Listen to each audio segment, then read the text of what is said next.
ഭൂരിപക്ഷം 4000 കടന്നു. എം ലിജു ഒരുപക്ഷെ തെരഞ്ഞെടുപ്പ് രാഷ്ട്രീയത്തിൽ ഭാഗ്യം കടാക്ഷിക്കാത്ത ഒരു യുവനേതാവാണ് എം ലിജു.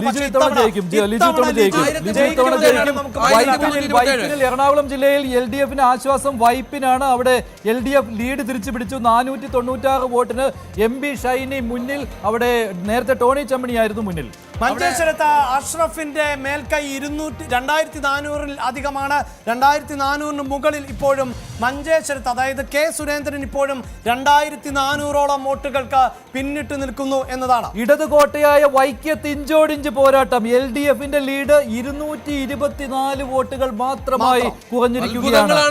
വൈക്കം CPI-യുടെ കോട്ടയാണ്. CPI തുടർച്ചയായിട്ട് ജയിക്കുന്ന മണ്ഡലത്തിലാണ് 224 വോട്ടിന്റെ ലീഡ്. വലിയ അത്ഭുതങ്ങൾ.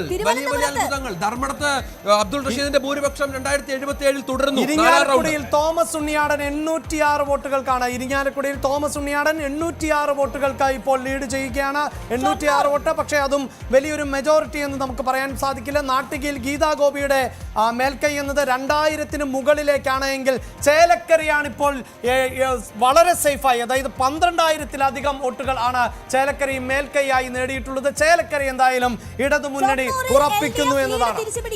ഷൊർണൂരിൽ LDF ലീഡ് തിരിച്ചുപിടിക്കുന്ന മമ്മൂക്കിയുടെ ലീഡ് തിരിച്ചുപിടിക്കുന്ന കാഴ്ചയാണ് ഷൊർണൂരിലുള്ളത്. 5 റൗണ്ടുകൾ പിന്നിടുമ്പോഴാണ് 2776 വോട്ടിന് മുന്നിട്ട് നിൽക്കുന്നത്. അപ്പോഴും VD സതീശന്റെ പ്രകടനം ഒട്ടും മികച്ചതല്ല എന്ന് പറയേണ്ടതുണ്ട്. ഇപ്പോൾ 995 വോട്ടുകൾ മാത്രമാണ് VD സതീശന് മുന്നിട്ട്. 1000 മാത്രമാണ് ഈ താലി നോക്കുകയാണെങ്കിൽ UDF-ന് 90 സീറ്റുകൾ കിട്ടുമോ എന്നുള്ളതാണ്. 90 സീറ്റുകൾ ഉണ്ടാകുമോ എന്നുള്ളത് മുന്നിലാണ്. മണലൂരിൽ 469 വോട്ടുകൾക്കാണ് സി രവീന്ദ്രനാഥ് മുന്നിട്ട് പക്ഷേ ഫോട്ടോ ഫിനിഷിലെങ്കിലും ഒരുപാട് സീറ്റുകളിൽ 1000-നും താഴെ വോട്ടുകളുടെ ലീഡ് വളരെ നേരിയ ലീഡ് മാത്രമാണ്. അതുകൊണ്ട്